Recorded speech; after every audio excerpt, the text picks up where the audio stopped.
다 같이 사도신경 신앙 고백하심으로 7월 27일 화요일 새벽 기도를 시작하겠습니다. 나는 전능하신 아버지 하나님 천지의 창조주를 믿습니다. 나는 그의 유일하신 아들 우리 주 예수 그리스도를 믿습니다. 그는 성령으로 잉태되어 동정녀 마리아에게서 나시고 본디오 빌라도에게 고난을 받아 십자가에 못 박혀 죽으시고 장사된 지 사흘 만에 죽은 자 가운데서 다시 살아나셨으니 하늘에 오르시어 전능하신 아버지 하나님 우편에 앉아 계시다가 거기로부터 살아있는 자와 죽은 자를 심판하러 오십니다. 나는 성령을 믿으며 거룩한 공교회와 성도의 교제와 죄를 용서받는 것과 몸의 부활과 영생을 믿습니다. 아멘.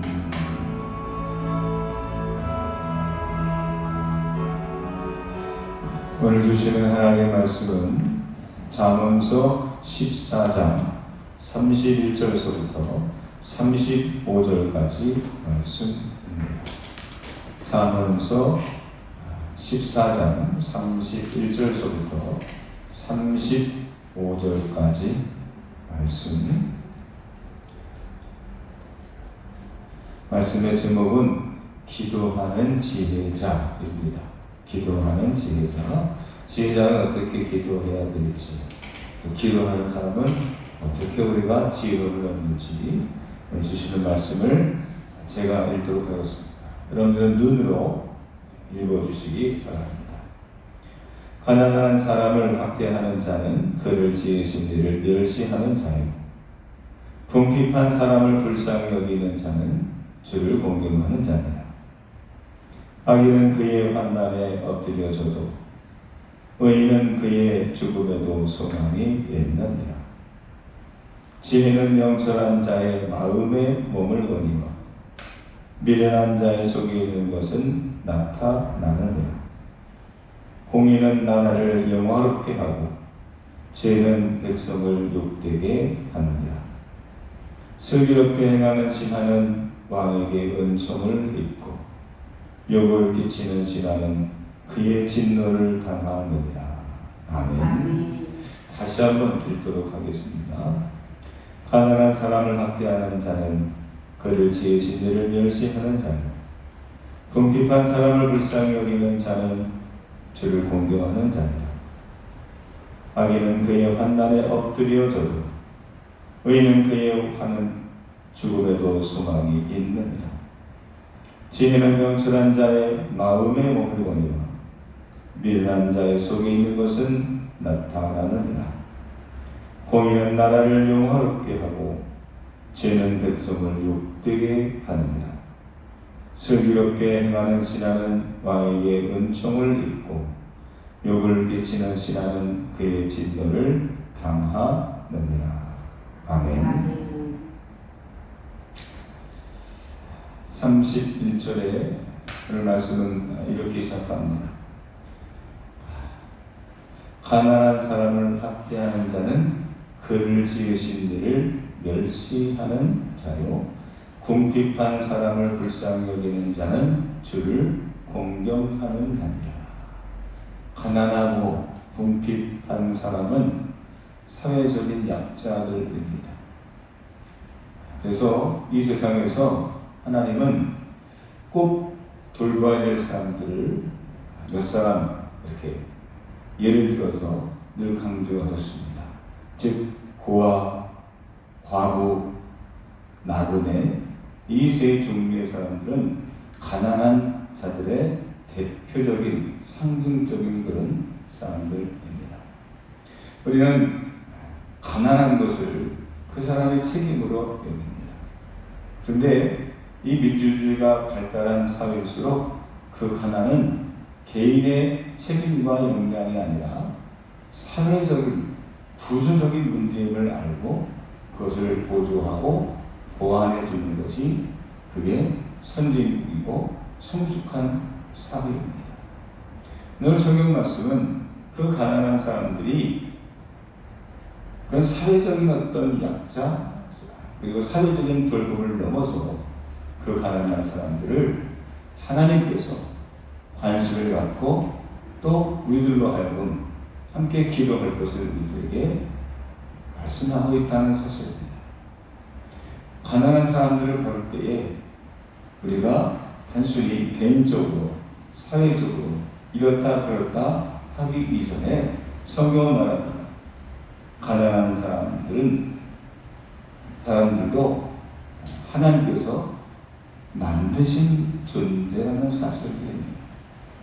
사랑하는 성도 여러분, 그렇습니다. 가난한 사람도, 부족한 사람도, 또 장애인이나 고아나 과부나 나그네나 이 땅에 생명을 갖고 있는 모든 사람들은 하나님이 창조하신 하나님의 자녀임을 우리가 믿고 우리가 차별하거나 무시하지 말아야 됩니다.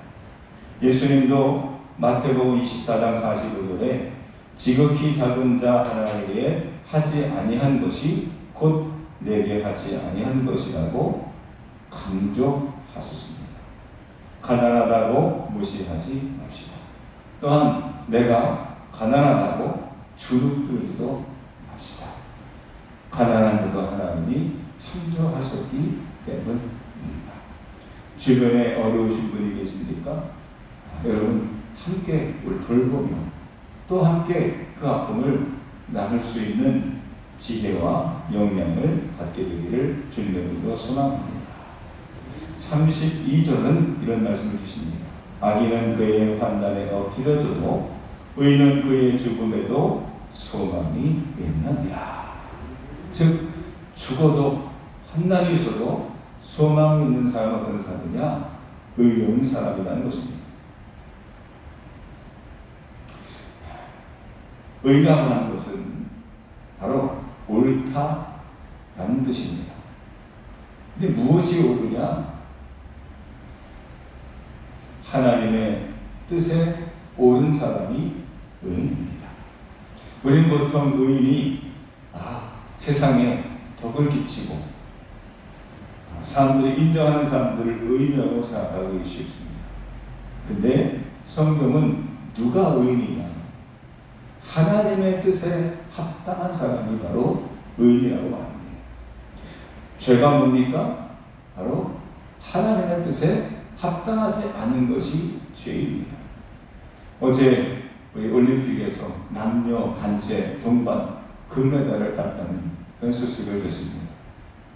그 관역에 맨 정중앙에 화살이 탁 맞으면 뭐라고 외치나요? 텐이라고 해요.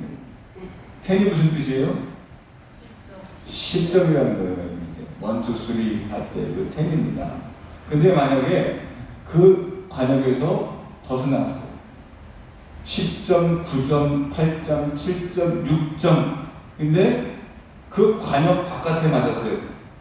그런 경우가 흔하지 않지만 갑자기 바람이 불거나 심리적으로 실수를 하게 되면은 바깥에 점수가 없는 곳에 딱 맞게 되죠. 그럼 뭐라고 외칠까요? 불발? 아나운서가 이렇게 외칩니다. 이게 5점이라도 6점이라도 맞아야 되는데 저 벗어나게 되면 소리를 듭니다. 아니 어떻게 이런 일이 있겠죠? 죄가 뭡니까?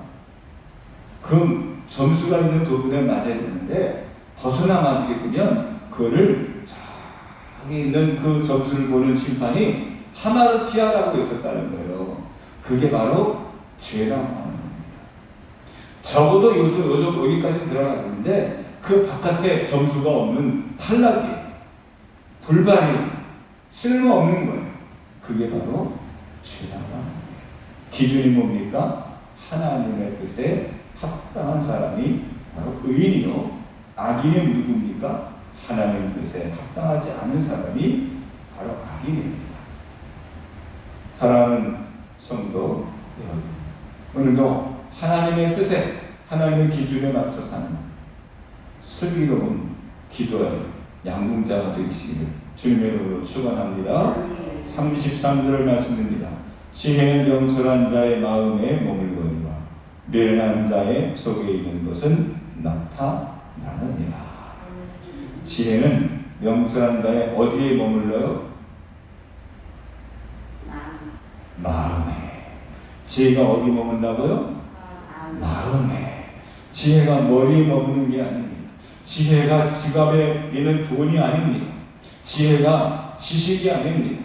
지혜가 사람들을 끌고 있는 명예가 인기가 아닙니다. 지혜는 어디 있다? 마음에 있다. 미련한 자의 속에 있는 것은, 미련한 자의 마음 속에 있는 것은 어떻게 된다? 나타난다. 즉 마음에 푸는 것이 그냥 마음의 속에 보인다는 마음에 있는 것이 자연스럽게 나타날 수밖에 없다라는 겁니다. 잠언서에서 강조되고 있는 특징 중에 하나가 바로 겸손입니다. 겸손은 눈에 보이지 않는 우리의 마음에서 존재합니다. 마음에서 출발합니다. 사랑하는 성도 여러분, 그렇습니다. 무슨 일을 행하기 전에 우리의 마음속에 겸손함을 한번 확인해 보십시오. 선한 일을 행할 때에도 겸손하지 아니하면 그것이 오히려 도리어 해가 될 수도 있기 때문입니다. 그러므로 어디부터 챙겨야 되느냐? 얼마나 많이 내가 선을 베풀까가 아니라 어떠한 마음으로 내가 선을 베풀까? 그 마음이 중요합니다. 억지로 하는 것들은 다 티가 납니다. 겉으로만이 아닌 진심으로 자기 자신을 낮출 때 사람들은 놀라주어도 주님의 외모와 신장을 보지 아니하시고 중심을 보시기에 그 겸손을 귀하게 여기는 줄 믿습니다. 빌립보서 2장 3절에 사도 바울은 말합니다. 아무 일에든지 다툼이나 허용으로 하지 말고 오직 겸손한 마음으로 각각 자기보다 남을 낮게 여기고. 오직 겸손. 무슨 일을 하든지, 기도하든지 선을 베풀든지 나라 정책을 하든지 오직 겸손. 예수님은 늘 겸손하셨습니다. 인자한 마음과 겸손함으로 기도하시고 우리를 위해 십자가를 지셨습니다. 그 겸손이 저와 여러분들의 것이 되기를 주님의 이름으로 축원합니다. 35절 맨 마지막에 슬기롭게 행하는 신하는 왕에게 은총을 입고 욕을 끼치는 신하는 그의 진노를 당하느니라. 슬기롭게 행하는 신하는 아첨만 하고 왕의 눈치를 살피는 자가 아니라 왕이 미처 생각하지 못한 부분까지 지롭게 파악하여 왕이 올바르게 백성을 다스리도록 돕는 사람을 슬기로운 신하라고 말을 합니다. 여기서 중요한 것은 슬기롭다는 것입니다. 아니 어떻게 슬기로울 수 있느냐는 거죠. 그렇습니다. 그 슬기는 세상의 슬기가 아니라 하나님이 주셔야 합니다. 그러므로 하나님께 기도하는 사람이 하나님께서 주시는 지혜를 가지고 슬기롭게 자기 자신의 왕을 잘 섬기고 보실 수 있는 것입니다. 기도하는 사람이 가정을 섬기고, 기도하는 사람이 회사를 섬기고, 기도하는 사람이 내게 맡겨진 사람들을 잘 섬길 수 있습니다. 요즘에 드라마 중에 슬기로운 의사생활이라는 드라마가 있어요. 그게 어떻게 의사와 슬기로움이 어떻게 연관될까? 이렇게 가만히 지켜봅니다. 개인의 역량도 있겠지만 드라마를 보면서 느끼는 것은 뭐냐? 하나님의 마음을 품고 하나님의 뜻을 품고 살 때에 그 순간순간마다 세상에서는 볼 수 없는 슬기로움을 하나님께서 주시지 않을까? 다니엘은 바벨론의 느부갓네살이나 다리오 왕이나 벨사살 왕이나 모두 귀하게 여겼다. 시대가 바뀌고 왕이 바뀌어도 다 다니엘을 참 귀하게 여겼어요. 그 이유는 다른 신하들과 남달랐기 때문입니다. 다니엘은 슬기로웠기 때문입니다. 다니엘의 슬기는 어디서 나왔을까요? 뛰어난 학문이 아닙니다. 기도에서 나왔습니다. 하루에 3번씩 꼭 예루살렘을 향해서 감사함으로 기도하는 그 영적 습관이 세상이 바뀌고 위기가 찾아와도 슬기롭게 왕을 잘 뽑히라는 인정받는 그런 충성스러운 그런 신하가 될 수 있었던 것을 기억하시기를 바랍니다. 오늘 여러분들이 기도할 때에 하나님께서 세상에서도 인정받는 지혜와 명철을 주실 줄 믿습니다. 사무엘상 18장 14절에 다윗이 그의 모든 일을 즐겁게 행하니라 여호와께서 그와 함께 계시니라. 하나님께서 다윗을 즐겁게 하셔서 이스라엘 역사상 전무후무한 가장 위대한 존경받는 왕이 되었던 것처럼 오늘도 하나님께서 기도하는 여러분들에게 지혜와 슬기를 주실 줄 믿습니다. 기도하겠습니다. 우리의 생명을 주관하시는 하나님, 오늘도 저희들에게 지혜를 주셔서 세상의 빛과 소금 되어 세상을 유익하게 하는 하나님의 백성으로 살기를 원합니다. 하나님의 뜻이 무엇인지 바로 알게 하셔서 세상의 공의를 실천하며 코로나로 인하여 지치고 고통 중에 있는 모든 이들에게 소망과 긍정적인 영향을 끼치는 모범적인 크리스찬들이 될 수 있도록 도와주시옵소서. 나라와 국가를 위해 쓰는 우리 의료진들에게 지치지 않는 건강과 자부심을 주시고 경제적 어려움에 처한 소상공인들에게도 물리적인 보상은 물론 정서적 그리고 영적인 충만함으로 이 위기를 잘 극복해 나갈 수 있는 힘을 주시옵소서. 또한 이 자리에 있는 저희들에게도 최선을 다하여 기도하는 사명을 잘 감당하기 원합니다. 내가 기도할 때 가정이 안정되고 우리가 기도할 때 세상을 평화롭게 하심을 깨닫고 이 시대에 기도의 파수꾼의 사명을 잘 감당케 하옵소서. 이 시간 우리들의 기도에 하늘문을 열어주시고 한나의 기도를 들으시고 다니엘의 기도에 응답하시며 예수님의 겟세마네 기도에 역사하신 것처럼 여기에 기도하는 이들을 도우시고 함께 하옵소서. 예수님 이름으로 기도합니다. 아멘.